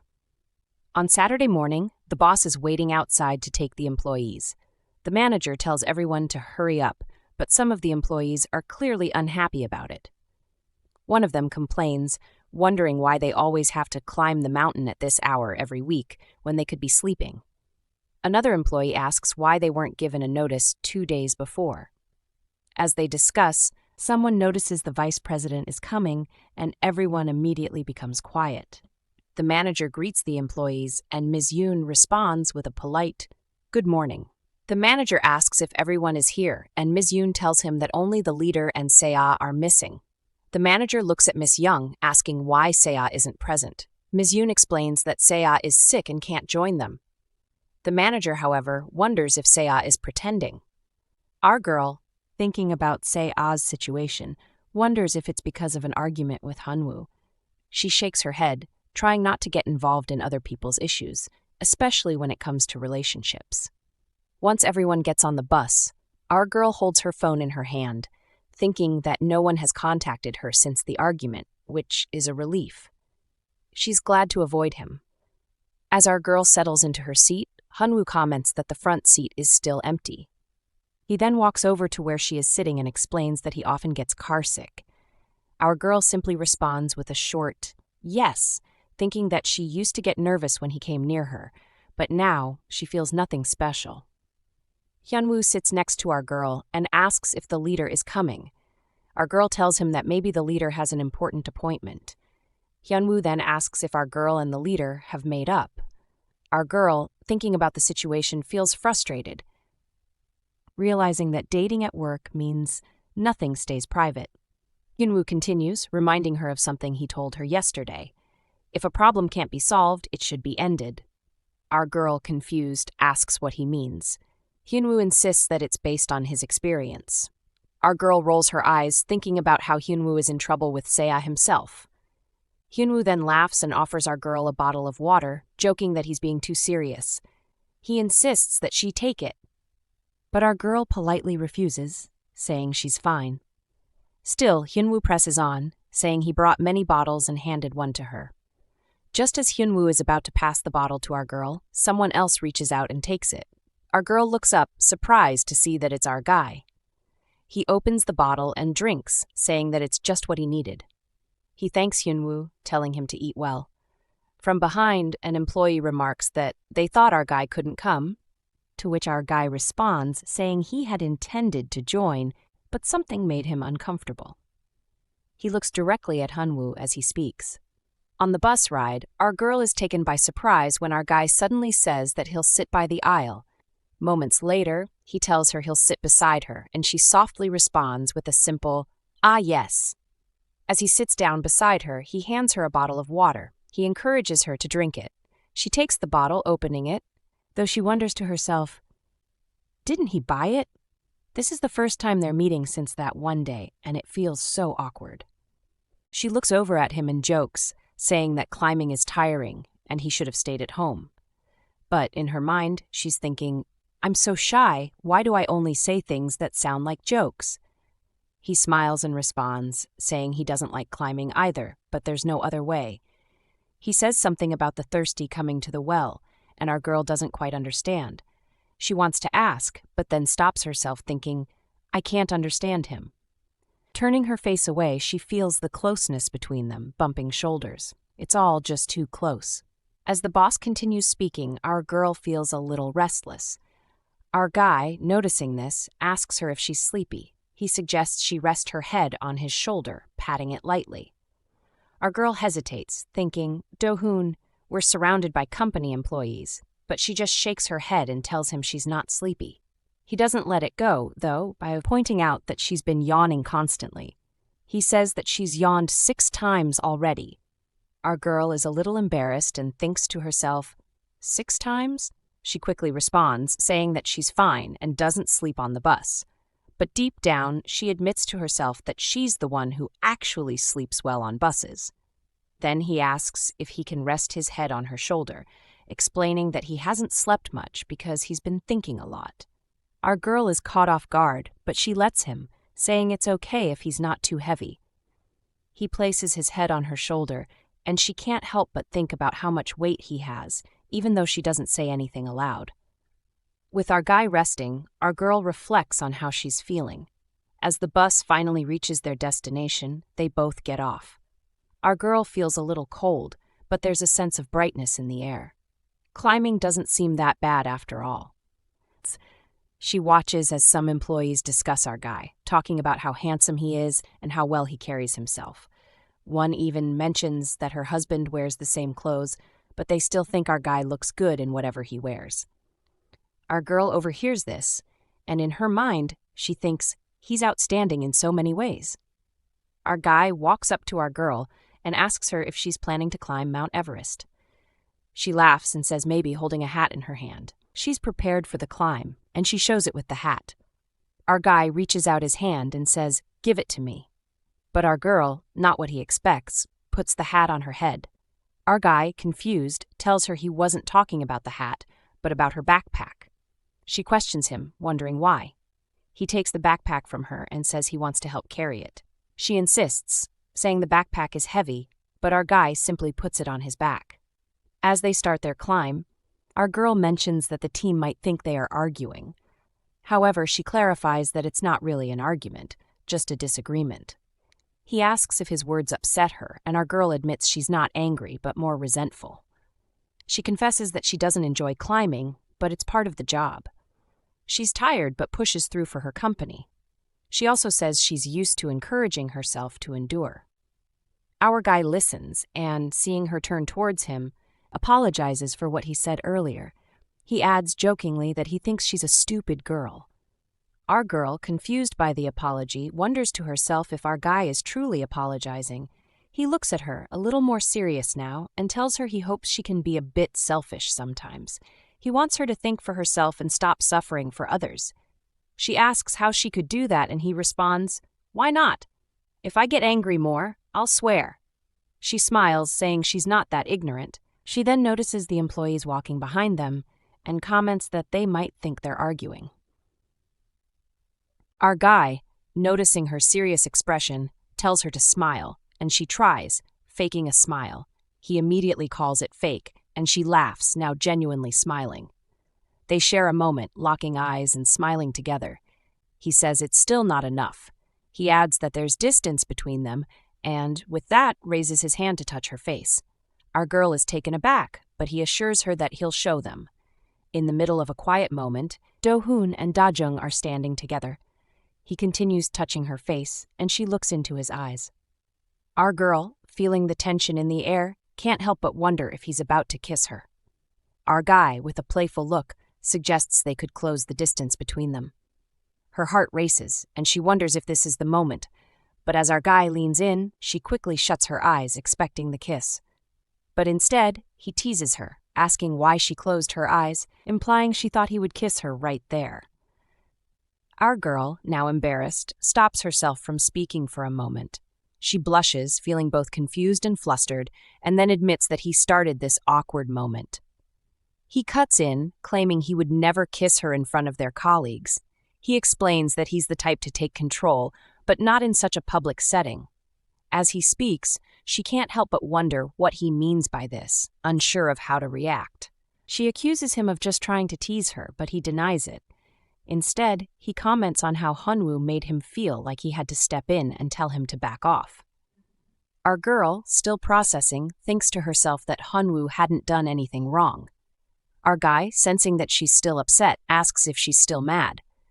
Our girl, frustrated, admits she feels like she's being played. Our guy offers to start fresh, suggesting they could reset the situation and try again. She brushes him off, telling herself to stay calm, but can't help but feel a mix of emotions. She turns away slightly, and our guy, looking at her, says that he's holding back too. He doesn't want their first kiss to be on a hiking trail in front of everyone. His heart races at the thought of this ongoing tension between them, wondering how much longer he can keep it up. In the next scene, the employees are gathered, seated on the floor, and our girl, still holding a cup of water, listens to the conversation around her. Her colleagues, laughing and chatting, talk about how much they dislike drinking so much water, especially with how hard they've worked. Our girl remains quiet, thinking to herself that if they knew the real reason they were all here, it would surely upset them. Suddenly, Chuni speaks to her, mentioning how close she and our guy seem to be on their way up the trail. Our girl, caught off guard, tries to play it off but is quickly drawn into the teasing. Chuni goes on, joking about how obvious it is that she and our guy are a couple. Our girl, trying to keep her cool, doesn't respond but can feel the heat rising in her cheeks. Chuni and the others continue to giggle, making our girl feel even more self-conscious. As the laughter dies down, the manager, standing nearby, approaches our girl. He asks why she hasn't finished her drink yet and teases her about keeping up with the pace. He holds out a fresh drink for her, urging her to catch up. Our girl, still processing everything, can only smile and nod, trying to avoid drawing any more attention to herself. It's just another moment in the long day, and she can only wonder what's next in store. In the current scene, our girl sits quietly, holding her cup and thinking back to what our guy had said to her earlier. She remembers how he wished she could be a bit more selfish, speak her mind, and do what she wanted. Our girl, still holding her cup, thinks to herself that she should be more straightforward. She then turns to the manager and with a calm voice tells him that she doesn't want to drink. As soon as the words leave her mouth, the room falls into an eerie silence, and the manager glares at her. He asks, with obvious surprise, why she doesn't want to drink. Our girl answers that it's a long way to the top, and she might hurt herself if she gets too drunk. The manager scoffs, calling her words nonsense. He claims that drinking doesn't stop anyone from reaching the top, mentioning that he's been drunk while hiking for years and never hurt himself. Our girl stands up, asserting that she just can't exercise after drinking. At this point, the manager, now visibly frustrated, says that she's a young career woman but lacks stamina.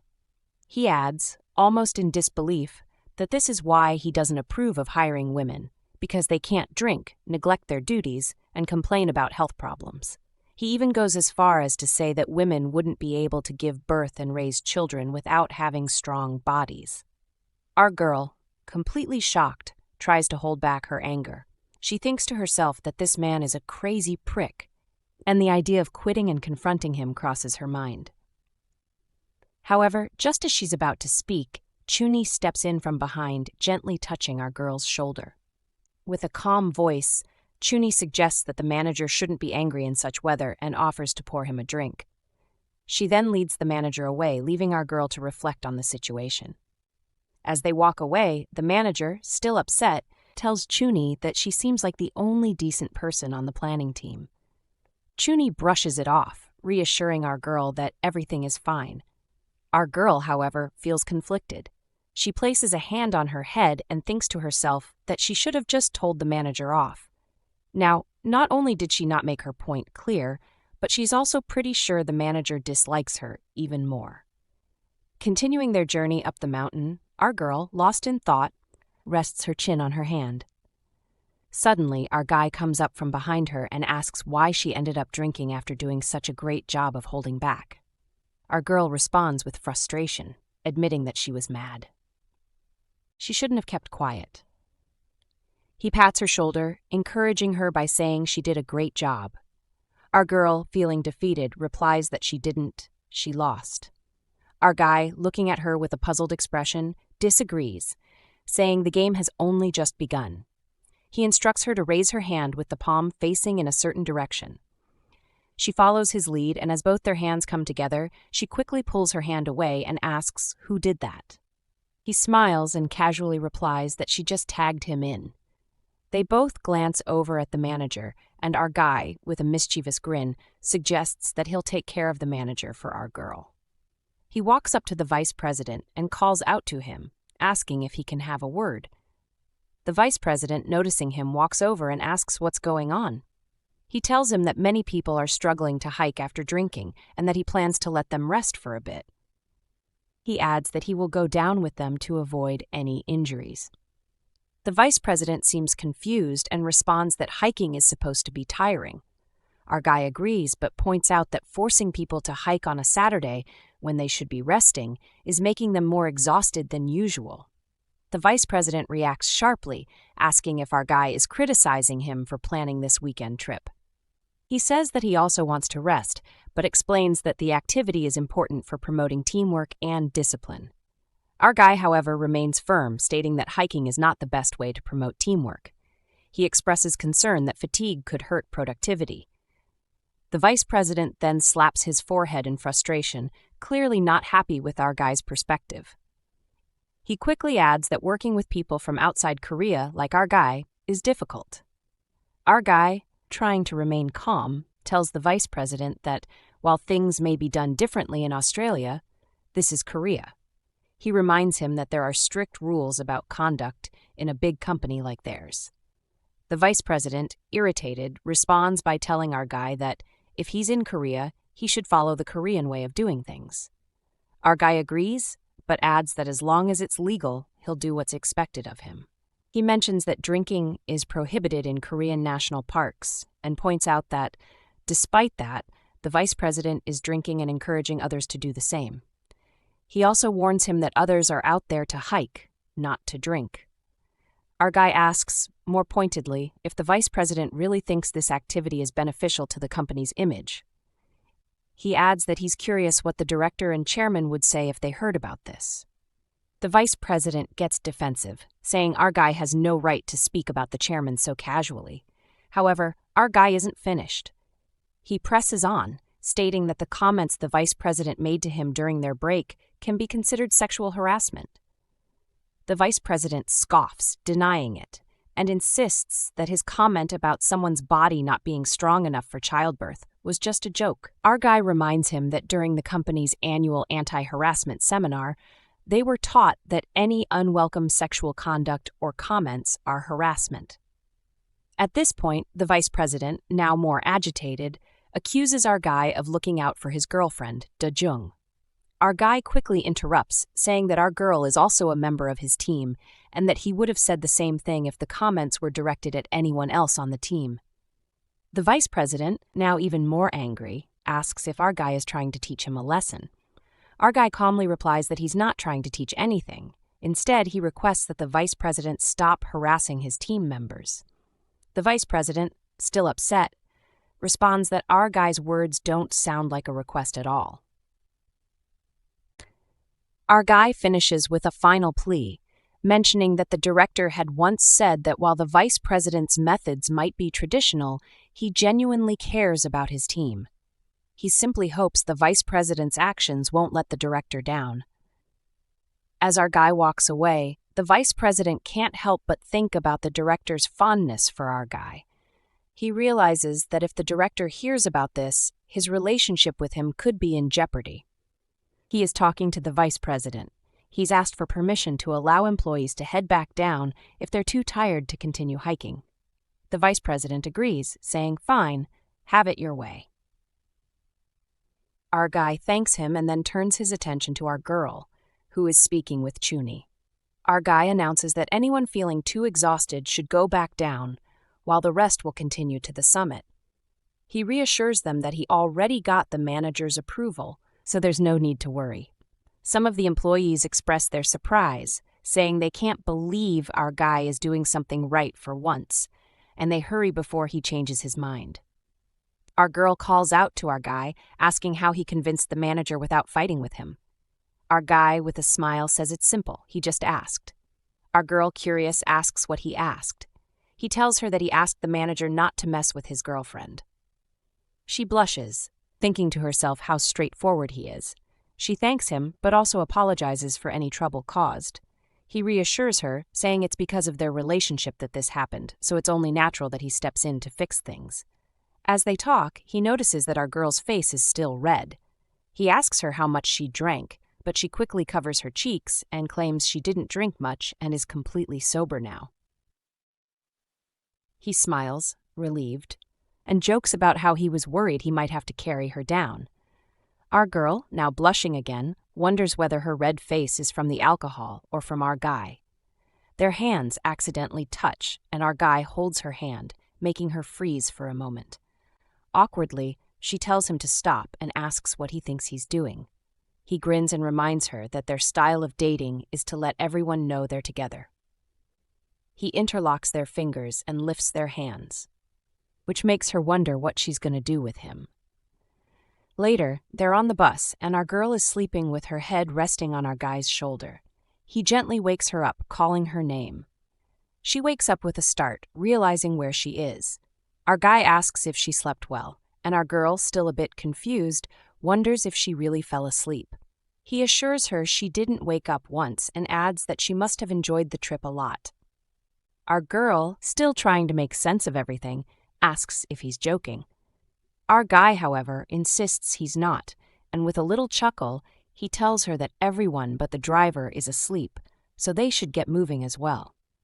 It's clear that things are moving forward, with him taking the lead, looking out for her, and making sure everything goes smoothly. Our girl, though slightly embarrassed by the attention, is still trying to adjust to the closeness they're sharing. After stepping off the bus, he takes out his car key and unlocks the car. The car beeps as he opens the door for our girl. He tells her to get in, and she does. As soon as she sits inside, she asks him if he didn't drink. Our guy simply replies, no. Our girl, curious, asks why, and he explains that it's so he could drive her home. She blushes, her face turning bright red, and she can't look at him. Her heart races as she turns away, thinking to herself how she's feeling. Our guy, noticing her discomfort, suggests that she might be tired and could sleep a bit. She quickly responds, saying she's fine. He agrees, mentioning that she must have rested well on the bus. Our girl apologizes, saying her head must have been heavy. He laughs, telling her that it was as light as a soccer ball. She wonders to herself if he's being sarcastic, but then recalls how she had leaned on his shoulder earlier. A little embarrassed, she can't remember what it felt like. He looks at her again and asks if she's really not tired. Our girl explains that usually she feels exhausted after hiking, but today she feels fine. She must have slept really well. Our guy then asks if she has any coffee, to which our girl responds, no. As she thinks about it, her sisters come to mind. They always tell her not to rush back home every day and to go out and meet someone instead. They even joke about her staying out all night. He then casually invites her to go to his place if she doesn't have any other plans. She hesitates, wondering if it's too late. Our guy, however, teases her, asking if 5 o'clock is too late for her. He jokes, wondering if she's scared he might try to eat her or something. She blushes again, and her thoughts go wild. Going to someone's house so spontaneously still feels strange to her. Before she can say anything, he interrupts her thoughts, reassuring her not to worry. She tries to explain that it's not what she's thinking, but he chuckles, calming her down. With a playful grin, he tells her he won't bite her, at least not yet. Dajung and Dohoon arrive at his house, stepping out of the car. She looks at the house and asks if this is really where he lives, as she thought he stayed in a studio apartment. He smiles and puts the pin to the door, explaining that the studio is where he stays during the week, but this is his real home. Our girl, shocked, thinks about how expensive this must be. She can't help but feel a little envious, especially since she's still living with her mom. Meanwhile, our guy opens the door and invites her inside. She agrees, saying she's coming in, and as she enters, she looks around and comments on how spacious it is. He unzips his jacket and offers her the chance to freshen up, asking if she wants to shower after their hike. She is taken aback by the suggestion, wondering why she would need to shower. She thinks about it, deciding she'd love a hot bath, but then remembers it's our guy's house, so she feels it wouldn't be appropriate. She tells him she'll just wash her hands and feet, to which he points to the bathroom and agrees. She sits down in the living room, trying to watch TV but unable to focus. Her mind keeps drifting, thinking about Dohoon taking a shower in the room on the other side of the wall. Her face turns red, and she shakes her head, calling herself a pervert for thinking such things. Just then, he walks into the living room, wiping his face with a towel. She tries to play it cool and sits up straight, thinking to herself that she definitely didn't imagine his naked body. Our guy, noticing her gaze, teases her, asking if she can't take her eyes off the TV. Her thoughts quickly shift, and she tries to push the awkwardness away. He sits beside her and suggests they watch TV together, asking if she wants to show him something she likes. Our girl, eager to avoid more awkward moments, quickly changes the subject. She tells him that the show isn't interesting and instead asks for a tour of the house. Our guy, with a slight smirk, agrees and starts showing her around. He first shows her his closet, then his study. She looks around and wonders just how many rooms our guy has. It seems like there are 3 or 4 rooms just for himself. Then, he opens the door to his bedroom, and Dajung, taking a glance, comments on the size of his bed. She jokes that it looks big enough for 3 people, to which he responds that it's too small for 3, but perfect for 2. Our girl, embarrassed, quickly turns away, her face flushed with heat. Her heart races as she tries to calm down, thinking that she might explode.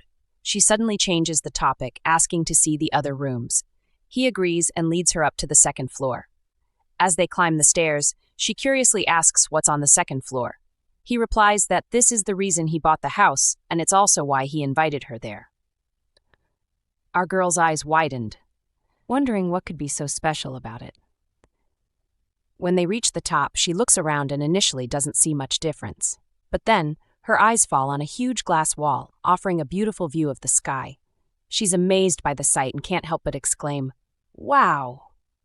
He slides open the glass door and they step outside.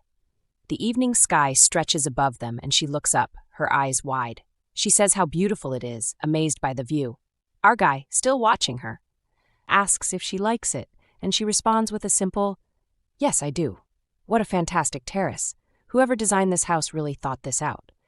As he watches her smile, he feels a sense of happiness. He then asks if she'd like to stay here, explaining that if she likes it so much, she could move in. He suggests she could stay on the upper floor, while he stays on the 1st floor. Of course, it wouldn't be free, but he offers to let her pay half the usual rent for the area. He says it all with a smile, folding his hands as if to make it sound casual. He freezes for a moment, unsure how to react. In her mind, she wonders if he's joking. She tells him that she doesn't know if she could afford it. Our guy, not wanting to make her feel uncomfortable, responds that he could lower the price if she's interested.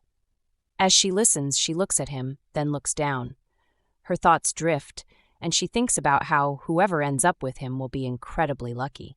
They will get to see that warm smile every day. Just then, he turns to her and suggests they go back downstairs as it's getting cold. But our girl, wanting to stay a bit longer, asks if they can stay out a little more. She remembers something she had told him earlier about the shiny color she liked, referring to the stars. She shares a memory from her childhood when she was just 6 years old and didn't fully understand what death meant after her father passed away. She had read a book that said people become stars after they die, and she believed her father had become one, watching over her family. The thought made her feel like he was still with her, comforting her, even if she couldn't see him. Her mother once told her that she would look up at the sky and talk to her father, believing he could hear her. As she shares this, he looks at her with a soft gaze and says, "You must miss him very much." She nods, her voice trembling as she continues, saying that she feels sorry for all the moments they never shared, like going to the theme park or her graduation. Tears begin to fill her eyes, and she wipes them away as she talks. She wishes they could have made more memories together before he passed. The tears start to flow, and she tries to wipe them away quickly, embarrassed for crying in front of someone else. "I can't believe I've cried twice in front of you," she says, surprised at herself. Dohoon, moved by her vulnerability, hugs her, pulling her close. Her eyes widen in surprise, and she asks, "Dohoon, what are you doing?" But he only responds, "Dajung, do you believe in fate?" Our girl, still in shock, says that she does. Then our guy says that at least now he really does. He holds her even tighter and softly whispers, "It's all thanks to you, Dajung." Our girl's heart races as our guy speaks to her, telling her it's all thanks to her. She can feel his eyes on her, and as he gently caresses her face, he leans in, bringing his face closer to hers. Just when it seems like he's about to kiss her, she quickly turns her head away, thinking to herself that she can't do this. She rushes away from him, her mind racing with confusion and panic. "Oh my God, this is insane," she thinks, feeling a sense of disbelief. She wonders what she's doing, and now she has to face him again.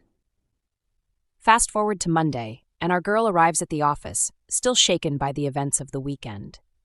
Chuni greets her with a pat on the shoulder, wishing her a good morning.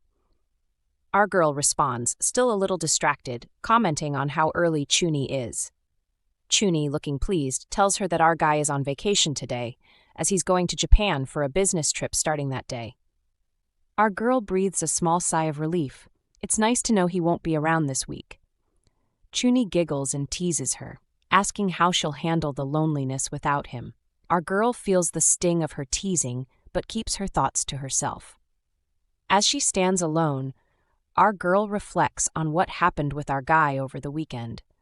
She hasn't spoken to him since that night, and although she's thankful he won't be around this week, she's still grappling with the emotions that surfaced. She remembers their conversation about faith, where our guy had asked if she believed in it. She had told him she didn't, until that moment. She remembers him saying that it was thanks to her that he believed now. What did he mean by that? Did he think they were meant to be together?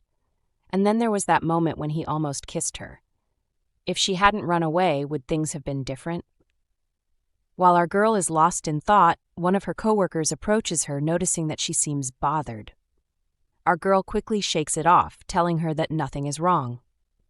Her coworker insisted that she had been calling her name, but our girl didn't respond. The coworker asks if our girl could grab some file labels from the supply room as she's out. Our girl nods, and as she's about to head out, her coworker adds that she can also grab them on her way to the break room, but she'll need them soon. Dajung, thinking back to a time when our guy had told her to stop letting people boss her around, remembers his words. "You need to put your foot down, speak your mind." She suddenly feels frustrated. She always thought she was helping her coworkers, but now they're just taking advantage of her. That's it, she thinks. She's had enough. Turning to her coworker, our girl calmly says that she doesn't need to go to the supply room anymore and that she won't be running errands for her anymore. She asks why her coworker always makes her do things that she can't do herself. The coworker awkwardly tries to explain, saying it's because our girl is always in the supply room. Our girl cuts her off, stating that she knows where everything is, and that's why she's always asked. The coworker doesn't know how to respond, simply muttering in agreement.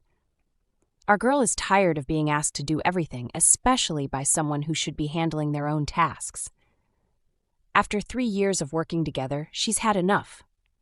She tells the lady she no longer feels like helping with every little thing, and that it's time the lady figured out where the supplies are herself. The lady is not pleased. She walks off muttering to herself, clearly irritated, but our girl doesn't care.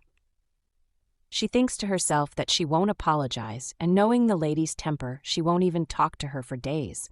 She is firm in her decision. She's done being taken advantage of. Meanwhile, Chuni notices and compliments our girl for handling the situation.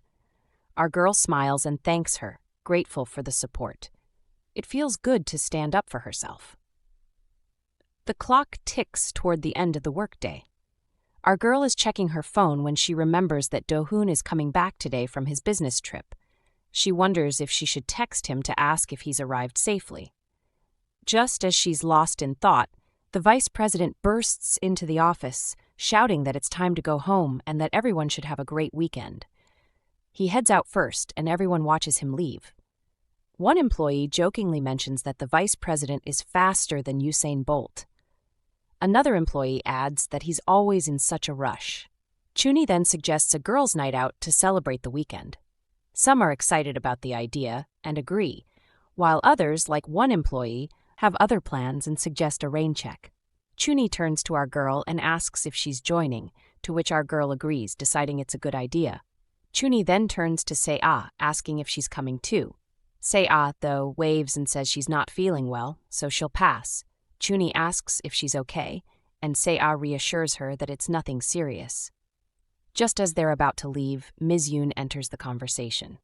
She mentions that she won't be joining them because it's her husband's birthday, and she feels she should cook for him. The group doesn't seem too concerned about this, but Chuni, ever polite, expresses regret that Ms. Yoon won't be with them. Another lady adds that maybe Miss Yoon can join next time. Miss Yoon briefly considers it, but then says it's a shame because she had planned to take everyone somewhere nice. Chuni, trying to keep the mood light, jokingly suggests that Miss Yoon could just give them her credit card so they could go without her. Ms. Yoon looks at Chuni in surprise, and Chuni quickly rephrases, trying to smooth things over. Our girl, watching the interaction, feels a little uneasy, thinking it was a bit scary. Later that night, at the hangout spot, the group gathers around, glasses in hand. They clink their cups together and the drinks are passed around. Our girl, as she sips her drink, wonders to herself how everyone else can handle alcohol so well while she's barely keeping it together. She has a bad feeling about the night ahead. If you're eager for the next chapter, drop a comment expressing your interest in Part 3. Don't forget to subscribe and ensure to hit the notification bell to stay updated. Until next time.